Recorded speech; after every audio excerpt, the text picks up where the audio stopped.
Non, on ne peut pas dire que ce soit surprenant. Ce qui est surprenant, c'est la rapidité à laquelle ça se passe, parce que finalement, Donald Trump n'est en poste que depuis 4 mois et demi, et on pouvait s'attendre à ce que cette lune de miel, cette relation passionnelle, on dirait presque un couple, vous savez, où ça commence avec une telle passion, et alors ça se déchire avec encore plus de passion sur l'inverse, justement, sur le côté un peu violent. En revanche, c'est arrivé très vite. Il n'est pas surprenant que ça explose finalement entre les deux. On le dit, je l'ai dit moi-même sur cette antenne de nombreuses reprises, je suis loin d'être le seul.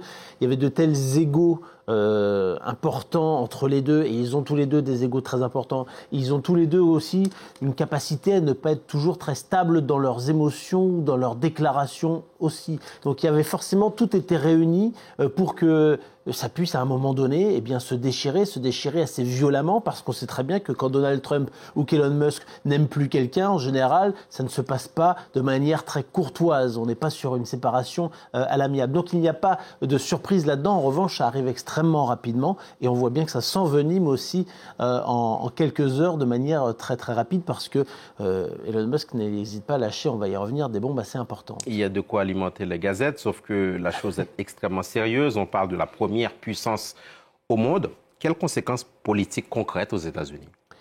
Ce serait intéressant à suivre. Il est un peu tôt pour le dire, mais il faut quand même rappeler qu'Elon Musk a dépensé plus de 284 millions de dollars l'an dernier, en 2024, pour l'élection de Donald Trump et d'autres élus républicains. C'est important. Il affirme d'ailleurs, sans moi, jamais Donald Trump n'aurait été élu cette fois-ci. Donald Trump dit qu'évidemment, s'il aurait été élu sans lui, que ça ne change rien. Mais en tout cas, c'est intéressant, parce que on a Elon Musk qui, du coup, hier, a lancé un sondage sur son réseau social X en disant: est-ce qu'il ne serait pas temps, finalement, de créer un troisième parti aux États-Unis, un parti centriste. Alors, Elon Musk qui nous parle de parti centriste, ça manque pas de piquant quand même. Mais entre les démocrates et les républicains, autrement dit, je serais peut-être cette voie-là, même si lui ne pourrait pas être président, parce qu'il est né en Afrique du Sud et qu'il a été naturalisé américain, donc il ne peut pas légalement, selon la Constitution, se présenter. En revanche, il peut soutenir, avec cet argent dont on parlait tout à l'heure, de nombreux candidats, alors soit républicains, soit de cet éventuel troisième parti, qui pourrait en effet venir chatouiller démocrates et républicains. Et on sait qu'aux États-Unis, l'argent a une place et une influence extrêmement importante dans les élections. Il n'y a pas de limite dans les dépenses, contrairement en France, par exemple, où c'est très encadré et où ce n'est pas parce que vous êtes riche que vous allez pouvoir être élu. Aux États-Unis, c'est parfois le cas. Dans ce grand déballage, Antoine Mariotti, il y a quand même un élément qui sent le soufre. Il est temps de déballer la grosse bombe, a dit Elon Musk. Pour lui, le président Trump est mêlé à ce scandale Epstein, sordide affaire d'esclavage sexuel s'il en est. Qu'est-ce que cela signifie?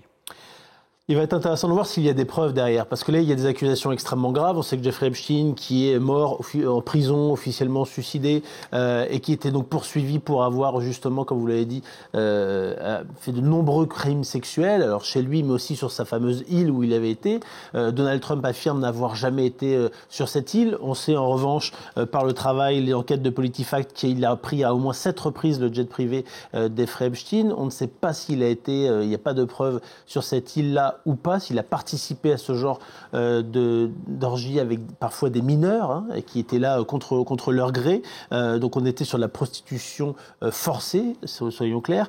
Maintenant, il va être intéressant de creuser cette affaire-là et de voir s'il y a des éléments qui le permettent ou pas. Si Elon Musk lance ça comme une fake news, comme il en a parfois l'habitude, donc il faut rester extrêmement prudent, ou est-ce qu'il a des éléments concrets parce qu'il a été suffisamment au sein du gouvernement pour avoir ce genre d'éléments. Et voilà, il dit aujourd'hui, si ça n'a pas été dévoilé, c'est parce que le nom de Donald Trump est dans ces dossiers-là. Et Donald Trump avait dit pendant la campagne qu'il n'aurait aucun problème à divulguer et à dévoiler publiquement l'ensemble des dossiers. Il ne l'a toujours pas fait, alors qu'il l'a fait par exemple, et c'est ce qu'il avait promis, sur les 63 000 dossiers confidentiels de l'assassinat de John Fitzgerald Kennedy. Donc ça va être très intéressant de suivre. On voit déjà qu'Elon Musk a envie d'aller plus loin, parce qu'il n'hésite pas à dire que oui, il faudrait que Donald Trump soit destitué et qu'il soit remplacé par J.D. Vance. C'est pas très précis, c'est quelqu'un qui avait tweeté ça et lui il a répondu en disant oui, tout à fait.